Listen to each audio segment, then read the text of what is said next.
베스트셀러가 된 책 제목 가운데 아주 재미있는 명칭이 하나 발견이 되었습니다. 그게 뭔가 하면 유진 피터슨이라고 하는 사람이 쓴 책인데요. 껍데기 목회자는 가라 그랬습니다. 목회자가 껍데기 벗고 나면 뭐가 남을까요? 그런데 껍데기 목회자는 필요 없다. 그래서 가라. 마치 필요 없는 목회자가 있는 것처럼 보여지지만 사실 그 내용을 들여다보면 단순하게 목회자들에게만 한정된 그런 이야기가 아닌 것을 금방 알 수가 있습니다. 그 내용을 아주 간단하게 설명을 드리자면 성도들이 원하는 목회자, 성도들은 어떤 목회자를 원하는가? 그런 목회자는 필요 없다. 그런 내용입니다. 왜 하필이면 성도들이 원하는 목회자는 필요 없다고 유진 피터슨은 그렇게 외치고 있을까요? 사실은 하나님이 원하시는 목회자 바로 그 내용입니다. 책의 중심 내용은 이렇게 전개되고 있습니다. 첫째로 오늘날 대중문화가 중요하다고 여기는 그곳에는 목회자가 필요 없는 존재라 그럽니다. 문화적 차원에서 세상이 이렇게 바뀌었으니까 이렇게 살아야 된다고 외치는 곳에는 더 이상 목회자가 필요 없다는 이야기입니다. 내가 불을 땅에 던지러 왔노니 이 불이 이미 붙었으면 내가 무엇을 원하리요? 주님께서 누가복음 12장에서 하신 말씀인데요. 주님께서는 하나님의 뜻과는 반대로 치닫고 있는 그러한 세속 문화에 불을 던지러 오셨다 그랬습니다. 그래서 세상에 분쟁을 일으키러 왔노라고 공공연하게 외치시는데 사실 목회자는 하나님의 일꾼이요 주님의 사람이니 그 일에 동참해야 되는 사람입니다. 그러니까 주님께서 불을 던지면 같이 옆에서 부채질을 하든지 아니면 불새시기를 들고 옆에다가 다시 옮겨 붙이든지 이래야 됩니다. 세상에 분쟁을 일으키러 왔다고 하는 주님 앞에 주님의 일꾼이라면 분쟁을 사사건건 만드는 사람이 목회자라. 지금 유진 피터슨은 그렇게 외치고 있습니다. 둘째로 교회에서 가장 높은 자리를 차지하는 목회자는 필요 없는 존재라. 자리 싸움하는 목회자, 자리 때문에 만들어진 교회라면 필요 없다고 하는 것입니다. 교회의 가장 높은 자리에 앉아야 된다고 생각하는 지도자들의 권위주의에 쓴소리를 하고 있습니다. 사도 바울도 그래서 교회의 머리는 주님이라고 분명히 밝히고 있습니다. 그는 몸인 교회의 머리시라. 그가 근본이시요 죽은 자들 가운데서 먼저 나신 이시니 이는 친히 만물의 으뜸이 되려 하심이요. 그런 주님께서 자신이 이 땅에 오신 일을 설명하시는데 뭐라고 설명을 하시는가 하면 인자가 온 것은 섬김을 받으려 함이 아니라 도리어 섬기려 하고 자기 목숨을 많은 사람의 대속물로 주려 함이니라. 그렇다면 하나님의 일꾼이라면 주의 일꾼이라면 주님이 하시는 일을 그대로 따라하고 동참해야 되는 인물이니 섬기는 자리에 가 있어야 되겠다. 이게 교회의 직분에 대한 말씀으로 전해지고 있습니다. 분명히 교회 안에서 존중을 받아야 하고 아주 중요한 위치에 있지만 직분은 사실 섬기는 데 있다고 하는 말씀입니다. 셋째로 교인들이 요구하고 주장하는 측면에서 목회자는 필요하지 않다 그렇게 말했습니다. 교인들은 항상 자신들을 이끌어주시고 또한 대신해줄 목회자를 원하고 찾지만 사실은 하나님의 일꾼인 것을 간과해서는 안 된다고 하는 겁니다. 우리가 뽑았으니 우리 마음에 들어야 하고, 우리가 뽑았으니 우리를 위해 일해야 하고, 우리가 세웠으니 우리의 뜻을 좇아야 한다고 하는 생각은 목회자가 필요 없는 것과 같다고 유진 피터스는 그렇게 책의 내용을 기록해 놓고 있습니다. 사람들이 왜 목회자를 자기들이 원하는 목회자로 세우고자 하는가 하면 다른 데 있지 않습니다. 교회 안에 조금만 어렵고 번거로운 일이 생기면 그런 일은 다 목회자가 해야 할 일로 치부해버립니다. 그렇게 책임을 회피합니다. 그러라고 목회자에게 우리가 생활비를 주고 있다는 생각을 갖습니다. 사도 바울은 그 일에 대해서 이렇게 설명합니다. 어떤 사람은 목사와 교사로 삼으셨으니 이는 성도를 온전하게 하며 봉사의 일을 하게 하며 그리스도의 몸을 세우려 하심이라. 여기서 말하는 어떤 사람은 목회자를 가리킵니다. 그래서 그 목회자는 교회를 치리하는 자, 다시 말해서 섬기고 헌신하고 봉사하는 자로 세웠으되 또한 교인들을 가르치는 사람으로 삼았다 그랬습니다. 그래서 눈가림만 해서 사람을 기쁘게 하는 자처럼 하지 말고 그리스도의 종들처럼 마음으로 하나님의 뜻을 행하고 기쁜 마음으로 섬기기를 주께 하듯 하고 사람들에게 하듯 하지 말라. 이게 사도 바울이 그의 후배 지도자들에게 전하는 말씀입니다. 그러니까 정말로 필요한 목회자는 어떤 목회자인가 하면 하나님의 뜻을 올바르게 알고 깨달아서 성도들을 잘 가르치고 하나님의 뜻대로 살게 하는 존재라, 그 이야기입니다. 그것이 이 책이 담고 있는 중요한 내용들입니다. 껍데기 목회자는 가라. 그래서 어떤 목회자가 껍데기 목회자일까 하고 들여다봤더니 사실은 우리 모두에게 해당되는 이야기였습니다. 목회자만의 이야기가 아니라 교회의 이야기, 성도들의 이야기, 우리가 어떻게 살아야 되는가 하는 그러한 이야기였습니다. 하나님의 말씀인 성경은 결코 인간의 필요로 인해 주어진 책이 아닙니다. 그러니까 여러분, 성경을 두고 오늘 내게 주신 말씀은 뭘까? 그냥 하나님이 시키는 대로 하겠습니다. 그래서 이렇게 펼쳐보지 마십시오. 이게 하나님이 펼쳐보아라 그러셨던가요? 그래서 딱 보고 그래, 여기 내 마음에 드는 구절이 있네. 여호와는 나의 능력과 찬송이시요 또 나의 구원이 되셨도다. 이게 오늘 내게 주신 말씀이야.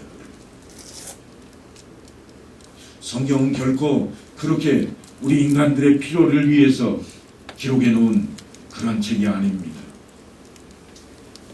성경은 하나님을 향한 우리 인생들의 요구가 아니라 하나님께서 우리에게 바라시는 그런 내용입니다. 우리가 하나님께 무엇을 해달라고 바라고 원하는 내용이 성경에 기록되어 있는 것이 아니라 하나님께서 우리 인생들이 어떻게 살아야 할 것인지, 무엇을 해야 할 것인지 그것을 기록해 놓고 담고 있는 내용이 다름 아닌 성경의 말씀입니다. 그러니까 하나님께서 우리에게 원하고 계시는 것이 무엇인가 하는 것을 깨닫는 것, 하나님의 요구사항을 아는 것이 가장 중요합니다. 그것을 모르면, 잘못 생각하면 우리는 엉뚱한 길로 갈 수밖에 없습니다. 신약 성경이 기록되면서 바리새인들은 너무나 우리에게 나쁜 취급을 당합니다. 주님께서도 독사의 자식들아 그랬을 정도니까 우리는 더 하거든요. 그런데 그 바리새인들이 어떻게 여겼는가 하면 성경 말씀은 우리를 위한 것이라 그렇게 여겼습니다. 그래서 율법만 있으면 우리는 안전하고 율법만 지키면 우리는 구원을 얻는다고 그런 생각으로 가득 채워져 있었습니다. 그런 바리새인들이 나서서 안식일에 병자를 고쳤다고 주님을 나무랍니다. 그러자 주님께서 한 말씀을 하시는데 아주 엄청난 말씀입니다. 나는 사람에게서 영광을 취하지 아니하노라.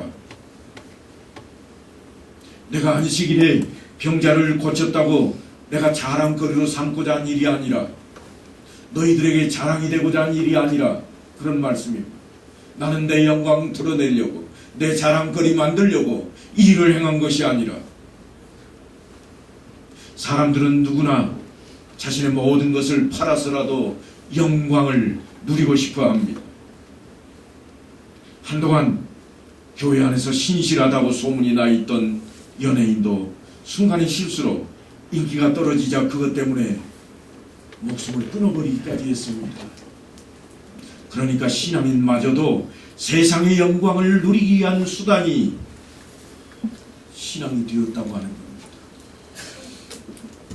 하지만 예수님께서는 그렇지 않음을 성경에 증거하고 있습니다. 마태 기록을 보면 40일 동안 주님께서 금식을 하신 후에 마귀가 또 그를 데리고 지극히 높은 산으로 가서 천하 만국과 그 영광을 보여 이르되 만일 내게 엎드려 경배하면 이 모든 것을 내게 주리라. 그런 유혹을 받습니다. 세상에 좋은 것은 다 주겠다고 그럽니다. 우리가 흔히 직장에서 겪는 일들이잖아요. 야, 이것만 해봐. 그러면 내가 너 다 해줄게. 특별대우를 해주겠답니다. 하지만 주님은 신명기 6장 13절 말씀을 인용해서 이렇게 물리치십니다. 사탄아 물러가라. 기록되었으되 주 너의 하나님께 경배하고 다만 그를 섬기라 하였느니라. 그리고 본문에 와서는 너희가 서로 영광을 취하고 유일하신 하나님께로부터 오는 영광은 구하지 아니하니 어찌 나를 믿을 수 있느냐. 너희가 자랑거리가 되고 너희에게 영광이 돌려진다면 어떻게 나를 믿을 수 있겠느냐. 내가 믿음의 대상이 될 수가 있더냐. 이게 예수님의 말씀입니다. 우리는 흔히 세상 속에 영광과 믿음이 상관이 있다는 생각을 가집니다. 그것을 흔히 복이라 그렇게 이야기합니다. 그래서요, 목사님 앞에 자신의 자랑거리를 늘어놓습니다. 혹시라도 목사님이 모르고 계시지는 않을까. 그래서 내가 이마만큼한 사람이라고, 내가 잘 나가는 사람이라고, 아니 잘 보이려고 애를 씁니다. 어떻게 해서든지 목사님이 인정해 주기를 기대합니다. 근데 제가 여러분 인정해 드릴 수 있습니다. 그게 잘못되었다는 이야기가 아닙니다.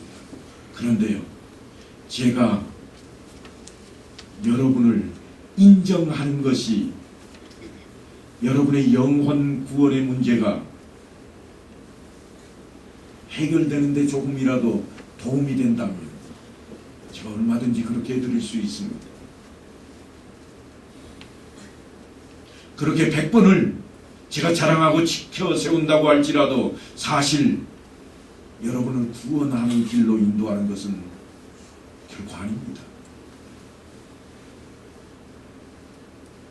오히려 주님께서는 하나님의 영광을 구하라고 그렇게 말씀하고 있습니다. 여러분, 이제 세월이 좀 지났으니까 한번 자신에게 물어보십시다. 구원은 어디로부터 오는가요? 어떻게 하면 구원 얻죠? 예수 믿으면, 거기에 목사에게 잘 보이면, 목사에게 인정받으면 하는 것이 한 줄이라도 첨가가 되어 있나요? 아주 단순합니다. 예수 믿으면 더 이상 다른 것이 아무것도 첨가되어 있지 않습니다. 그런데 우리는 기왕이면 다홍치마, 그래서 음식할 때 조미료를 치는 것처럼 목사의 한마디가 좀 들어갔으면 좋겠다.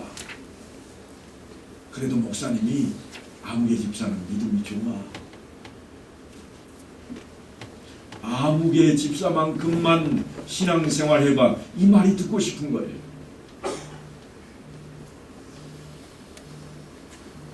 그 말을 듣고 싶은 것이 우리의 마음입니다. 그 말을 못 들으면 서운해. 아니, 다른 어떤 사람에게 그 사람 믿음 대단하다고 제가 어느 날 갑자기 한마디만 하면 그게 시험거리가 됩니다. 나는 뭐 해야 되겠죠? 우리 목사님 그 사람은 칭찬해주고 내게는 칭찬도 한마디 해주지도 않고, 그런 우리를 향해서 이사야 선지자가 이런 이야기를 꺼내놓습니다. 너 아침의 아들 계명성이여 어찌 그리 하늘에서 떨어졌으며 너 열국을 엎은 자여 어찌 그리 땅에 지켰는고. 네가 네 마음에 이르기를 내가 하늘에 올라 하나님의 묵별 위에 내 자리를 높이리라. 내가 북극 지폐의 산 위에 앉으리라. 가장 높은 구름에 올라가 지극히 높은 이와 같아지리라 하는도다. 그러나 이제 내가 수월 곧 구덩이 맨 밑에 떨어짐을 당하리로다. 이게 이사야가 그런 우리의 마음을 꿰뚫고 미리 전해준 말씀입니다. 수천 년 전에 이사야가 어찌 우리 마음을 알았을까요? 이미 다 아시는 하나님께서 그를 통해 외치게 하셨습니다. 네가 망하게 했다. 네가 스스로 망했다. 그 이야기입니다. 왜 망하게 됐는가 하면 높아지려고 하고, 높아지다 못해 드디어는 하나님과 같아지려고 했으니 이제는 네가 갈 곳은 수월, 우리가 흔히 지옥이라고 말하는 그곳 맨 밑바닥에 깔리게 될 것이라. 여기에 등장하는 계명성은 별들 가운데 가장 먼저 뜨고 가장 밝은 별로 우리에게 알려진 금성을 지칭합니다. 그런데 요즘은요, 금성이라고 안 부르고 서양에 가면 뭐라고 부르는가 하면 그 별을 향해서 루시퍼라 그럽니다. 혹시 루시퍼라 하는 이름 들어보셨나요? 이게 뭐죠? 천사장의 이름. 어떤 천사장인가요? 그냥 천사장인 줄만 알겠어요? 하나님의 소속된 것은 모두 히브리어에는 맨 뒤에 뭐가 붙어 있는가 하면 L 이럽니다. L이라고 뒤에 붙어 있으면 이스라엘, 이스르엘 하고 L이 붙어 있으면 다니엘 하고 L이 붙어 있으면 하나님의 앞쪽에 있는 겁니다. 루시퍼는 L이 있어요, 없어요? 없어요. 왜 없지? 그 정도는 우리가 좀 알고 지내야 됩니다. 왜 루시퍼에는 L이 없을까? 원래 라틴어 루치페르라 하는 단어에서 루시퍼가 되었는데요. 루치, 이 말은 영어로 하면 룩스입니다. 룩스라는 단어를 들어보셨나요? 처음이에요. 전등 밝기는 룩스로 표시를 합니다. 과학 시간에 졸지 않으면 들을 수 있는 그런 단어예요. LUX. 그래서 빛의 밝기 가장 밝다. 그래서 룩스예요. 이게 라틴어로 루치입니다. 그 다음에 페르라는 단어는 뭔가 하면 가져오다 하는 뜻입니다. 빛을 가져오다. 좋게 번역을 해서 제가 그래요. 빛을 가져오면 빛을 어떻게 가져올까요? 빛은 무엇의 상징인가요? 하나님의 상징입니다. 주님의 상징이에요. 그 빛을 왜 루시퍼라고 부르고 있는가 하면 가져가버렸기 때문에. 어떻게 가져갔을까요? 훔쳐가는 거예요. 그래서 페르라고 하는 단어는 가져가다는 뜻만 있는 게 아니고 훔치다라는 뜻도 있습니다.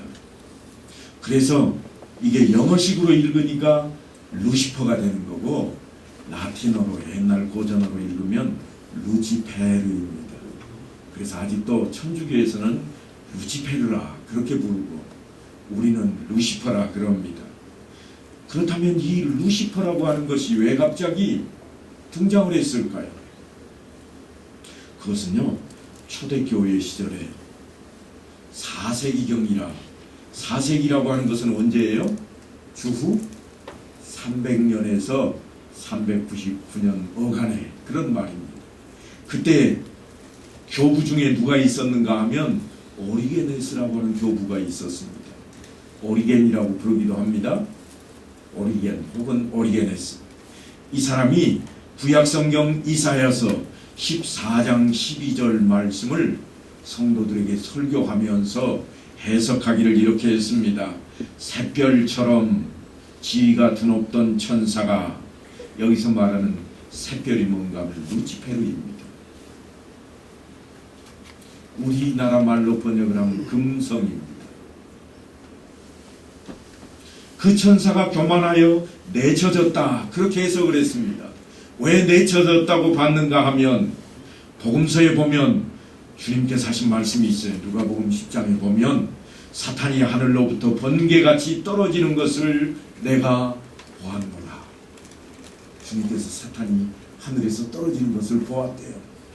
그래서 오리겐이 해석하기를, 야, 루시퍼라, 샛별이 떨어졌다, 그렇게 해석을 했다는 거예요. 그렇다면 천사는 어떤 존재일까요? 흔히 천사들은 하나님의 피조물로 섬기는 천상의 영적인 존재로 그렇게 알려져 있습니다. 성경에도 보면 예수님의 탄생할 때, 또 시험 받으시는 장면, 겟세마네 동산에서 부활과 승천하실 때 등장하는 모습을 아주 자세하게 기록을 해 놓았습니다. 그렇다면 우리하고의 관계는 어떨까요? 조금 궁금하지 않으세요? 천사가 더 높을까? 내가 더 높을까? 우리는 서해를 좀 좋아하잖아요. 조금 전에 제가 설명할 때 천사는 하나님의 피조물로 섬기는 천상의 영적 존재라. 나하고 관련이나 있을까? 천상의 존재인데. 성경에 보면 그리고 천사가 나타나가지고요, 늘 우리에게 지시를 해요. 사람들에게 지시를 하는 그러한 모습으로 그려져 있어요. 여러분은 천사보다 높으신가요? 아니면 낮으신가요?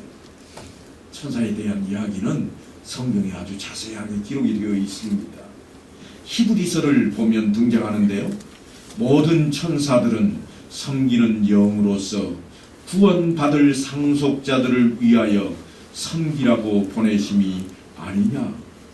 히브리서 1장에 딱하니 등장을 합니다. 무슨 말씀인가 하면 구원받을 자들을 위해 섬기라고 보내신 것이 아니더냐. 그러니까 내가 구원을 받았으면 내 주위에 뭐가 있는 거예요? 천사가 있는 거예요. 여러분 눈에 안 보여도 천사가 있는 거예요. 뭐 하기 위해서요? 돕기 위해서. 이게 영적인, 나의 영적인 존재성입니다. 육적으로 돕는다는 이야기가 아닙니다. 영적으로 우리를 돕는 영물입니다. 우리는 다 구원받을 상속자들입니다. 그러니까 천사들은 우리를 도우라고 보내주신 존재들입니다. 옛날 사극을 보면 아주 재밌는 일들이 벌어집니다. 그게 뭔가 하면 덩치가 집집마한 집에 일을 하는 하인 하나가 이름이 주로 돌쇠로 등장을 하잖아요. 그런데 좀 많은 꼬맹이 앞에서 쩔쩔맵니다. 꼬맹이가 저 막 돌쇠야! 그러면 예 도련님 가자! 그러면 어떻게 해야 돼요? 등 받쳐줘야 돼요. 엎혀서 가는 거잖아요. 이게 뭔가 권세입니다. 하지만 이 꼬맹이가 돌쇠한테 뭔가 꼬투리를 잡히면 어떻게 돼요? 이 권세가 좀 바뀌어요. 야 돌쇠야! 그러는데 뭐 어쩌라고? 조금 전까지는 아주 공손하게 허리를 굽히던 돌쇠가 바뀌었습니다. 뭔가 하면 조금만 화나게 봐. 잃어버릴 거야. 뭔가 걸림돌이 생긴 거예요. 누구에게? 도련님한테. 아버지한테 걸리면 큰일 날 일 하나를 돌쇠한테 딱 잡힌 거예요. 이게 걸림돌입니다. 우리는 하나님의 자녀들입니다. 사탄은 타락한 천사입니다. 잊지 마시기 바랍니다. 우리가 분명히 하나님의 자녀이지만 올무를 잡히면 우리한테 타락한 천사가 틀림없이 그럴 겁니다. 너 잃어버려. 그럼 어떻게 해야 돼? 쩔쩔매야 된다. 사탄에게 쩔쩔매야 돼요. 그 이야기를 좀 한번 해보려고 합니다. 루시퍼가 사탄의 이름으로 대중화된 데에는 사실은요, 옛날부터 썼던 이름 아닙니다. 언제부터 쓰기 시작했는가 하면 당대의 베스트셀러가 되었던 단테의 신곡 들어보셨어요? 예. 존 밀턴의 신라권 들어보셨나요? 이 두 소설 속에 사탄이 등장을 하는데요. 그때 누구 이름으로 나오는가 하면 루시퍼라 하는 이름으로 나옵니다. 원래 루시퍼의 이름은 뭐였을까요? 이제 여러분 상상을 좀 해봐야 됩니다. 제가 지금까지 설명을 해드렸으니까. 루시퍼의 페르는 뭐라고요? 훔쳐오다. 무엇을 훔쳐왔어요? 빛을 훔쳐왔어요. 그래서 루시퍼가 됐어요. 그러면 하나님의 천사장일 때 이름은 뭐였을까요? 루시엘. 잘하시네요. 이제 히브리어 공부하셔도 될 것 같아요. 다음번 따라서 해봅니다. 루시엘. 이게 무슨 말인가 하면 천사장 중에 하나님의 빛이라는 천사장이 있었습니다. 광명을 주관하는 자. 그래서 이사야가 광명성이라 그렇게 부르는 거예요. 빛을 주관하던 자, 광명성입니다.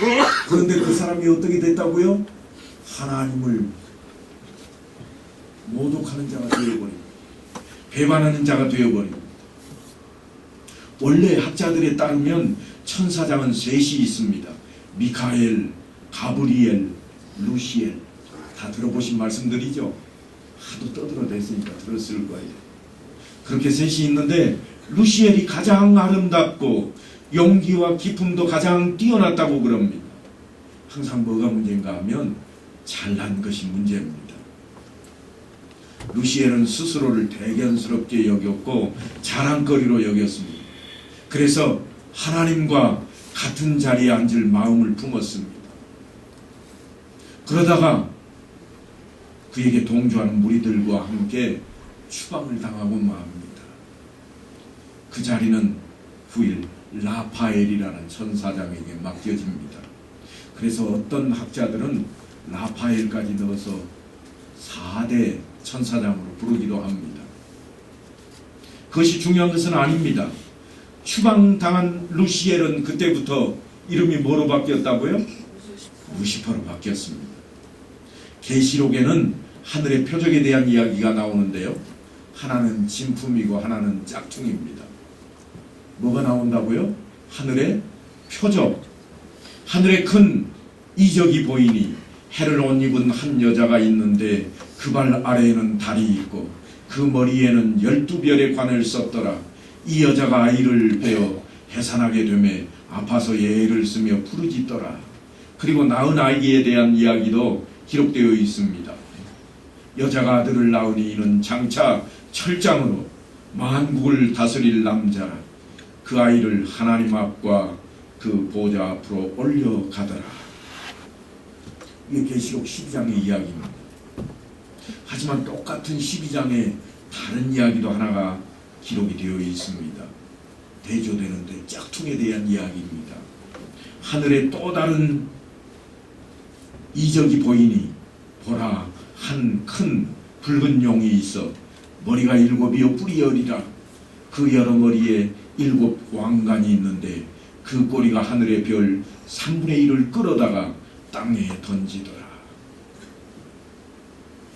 아침의 아들 계명성이라 광명성이라고 그렇게 명명되었던 루시퍼가 품었던 마음은 영광을 얻고 누리고자 하는 그러한 생각으로 가득했습니다. 그래서 내가 하늘에 올라 하나님의 묵결 위에 내 자리를 높이리라. 왜 높이는가? 내가 북극 지폐의 산 위에 앉으리라. 왜 그곳에 올라가 앉는가? 가장 높은 구름에 올라가 지극히 높은 이와 같아지리라 하는 겁니다. 하나님과 같아지고자 하는 것, 바로 그것이 사탄의 생각입니다. 그것은 창세기에도 등장했던 그러한 모습입니다. 너희가 그것을 먹는 날에는 너희 눈이 밝아져 하나님과 같이 돼. 하나님과 같이 될 수 있다고 하는 겁니다. 하나님과 같이 되고자 하는 것이 사탄의 마음입니다. 이제 누가가 기록해 놓은 내용을 한번 살펴보겠습니다. 사탄의 유혹이 아주 대단합니다. 천하 만국을 순식간에 보여주면서 이렇게 이야기합니다. 이 모든 권위와 그 영광을 내가 내게 주리라. 이것은 내게 넘겨준 것이므로 내가 원하는 자에게 주노라. 그러면서 조건을 달고 있습니다. 무엇이 조건인가 하면 만일 내게 절하면 다 네 것이 되리라. 여기에 절한다 하고 번역을 하고 있습니다만 똑같은 단어를 마태복음에서는 경배한다 그렇게 번역을 해 놓았습니다. 만일 내게 엎드려 경배하면 이 모든 것을 내게 주리라. 동일한 단어입니다. 헬라어로 똑같은 단어인데 그 뜻은 엎드려 절하고 경배하며 복종한다 그런 의미를 다 담고 있습니다. 그런데 무엇을 주겠다고 하는가 하면 엎드려 절하기만 하면 천하 만국에 있는 모든 권위와 영광을 주겠다 그럽니다. 거기를 조금 더 자세히 보시면 이것은 내게 넘겨준 것이므로 그랬습니다. 누가 하는 이야기죠? 사탄이 하는 이야기.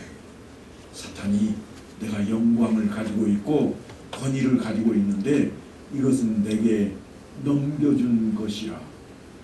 누가 넘겨줬을까요? 사탄에게 그 영광과 그 권세를 누가 넘겨줬을까요? 훔쳐갔을까요? 훔쳐갔다는 표현도 가능하겠지만 그 단어를 보면 분명하게 훔치다라는 단어를 쓰지 않고 넘겨받았다는 단어를 쓰고 있습니다. 하나님께서 주셨을까요? 이사야가 이렇게 이야기합니다. 나는 여호와이니 이는 내 이름이라. 나는 내 영광을 다른 자에게 내 찬송을 우상에게 주지 아니하리라. 이사야 선지자를 통해서 하나님께서 분명히 하신 말씀입니다. 그러니까 하나님께서 사탄에게 영광을 넘겨주셨을 리가 만무합니다. 그렇다면 사탄이 지금 가지고 있는 그 영광, 그 권세는 누가 넘겨준 걸까요? 주님께서 하늘을 우러러 바라보며 고백하신 말씀이 있습니다. 요한복음 17장에 보면 아버지여 때가 이르렀사오니 그럽니다. 무슨 때가 이르렀다고 말씀하는가 하면 내게 주신 영광을 내가 그들에게 주었사오니 이는 우리가 하나 된 것 같이 그들도 하나가 되게 하려 함이니이다. 하나님이신 예수님께서 영광을 누구에겐가 주었다고 말씀을 합니다. 주님이 사탄한테 줬을까요? 그런데 여기 보면 놀랍게도 우리가 하나 된 것 같이 성부 성자 성령의 하나님이 하나 된 것 같이 하나 되었다는 표현을 쓰고 있습니다. 그들도 하나가 되게 하려 함이니이다. 지금 예수님이 사탄과 하나 되겠다고 그런 약속을 하고 있지는 않습니다. 대상이 누군가?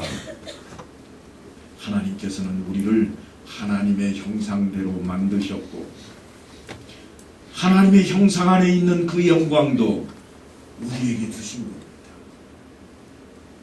우리가 그 영광을 받았습니다. 권세와 능력도 마찬가지입니다. 사도행전 1장 8절에 보면 오직 성령이 너희에게 임하시면 너희가 권능을 받고 그럽니다. 권능을 어디로부터 받는가 하면 하나님께로부터 받는 겁니다. 영광만 받는 게 아니라 권능까지도 받고 있습니다. 그런데 어쩌다가 우리에게 주어진 그 영광과 권능이 사탄에게 넘어간 걸까요? 하나님께서는 이스라엘 백성들을 출애굽시키실 때에 시내산에서 언약을 맺습니다. 어떤 언약을 맺는가 하면 세계가 다 내게 속하였나니 너희가 내 말을 잘 듣고 내 언약을 지키면 너희는 모든 민족 중에서 내 소유가 되겠고 너희가 내게 대하여 제사장 나라가 되며 거룩한 백성이 되리라. 그래서 그들에게 주신 것이 뭔가 하면 십계명입니다. 나 외에는 다른 신들을 내게 두지 말라. 어떤 형상도 만들지 말며 그것들에게 절하지 말며 그것들을 섬기지 말라. 그렇게 명령을 하시고 그 이어서 경고를 하십니다. 네가 그 신들을 섬기면 그것이 너의 올무가 되리라. 하나님께서 주신 영광과 권세가 언제 사탄에게 넘어가게 되는가 하면 바로 그때를 우리가 꼭 명심해야 됩니다. 먼저는 우상을 숭배할 때 그 영광이 사탄에게 넘어가 버립니다. 우상은 사탄의 변형된 모습입니다. 하나님 외에 다른 것을 섬기게 되면 그렇게 되는 겁니다. 또한 사탄의 유혹에 넘어가서 자기 이름을 높이려고 하면 바로 그 순간에 그 영광이 사탄에게로 넘어가 버립니다. 그러니까 조심해야 됩니다. 내가 어떤 일에 공적이 있을 때에는 더더욱 조심해야 합니다. 잘못하면 그것이 올무가 됩니다. 돌쇠한테 도련님이 올무 잡히는 것과 마찬가지입니다.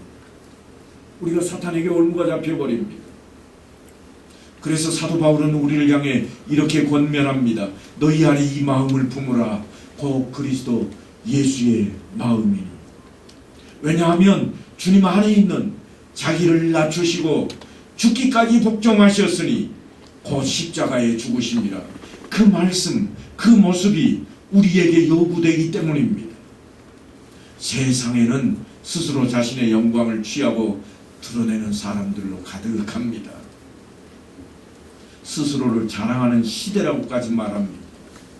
그 유시각에는 뭐라고 그러는가 하면 자기 PR 시대. 많이 들어보셨잖아요. 그러나 나는 사람에게서 영광을 취하지 아니하노라 말씀하신 그 주님께서 뒤에 하신 말씀을 우리는 꼭 기억해야 됩니다. 하나님을 사랑하는 것이 너희 속에 없음을 알았노라. 오늘 본문이 그렇게 기록이 되어 있습니다. 분명히 우리가 예수를 믿고 있고 나는 하나님께서 택하신 백성이라고 그래서 천국을 내게 주셨다고 외치고 있는데 주님께서 그런 우리를 향해서 하나님을 사랑하는 것이 너희 속에 없는 것을 알았노라.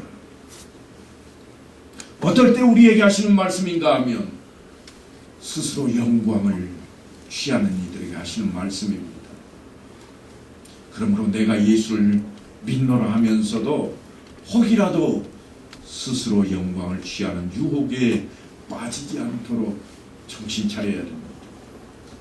네가 그 신들을 섬기면 그것이 너의 올무가 되리라. 때로는 돈이, 때로는 권세가 그저 이번 선거에만 한 표만 주시면 이것이 우리를 올무로 끌고 갈 수가 있습니다. 그러니까 올무가 될 만한 그 어떤 것도 단호하게 뿌리쳐야 됩니다. 악은 어떤 모양이라도 버리라. 그렇게 권하는 사도 바울의 말씀을 쫓아서 이제는 사소한 것에서부터 우리의 마음과 생각과 신앙을 지키고 나아가는 성도들의 삶이 다 되시기를 간절히 축원합니다.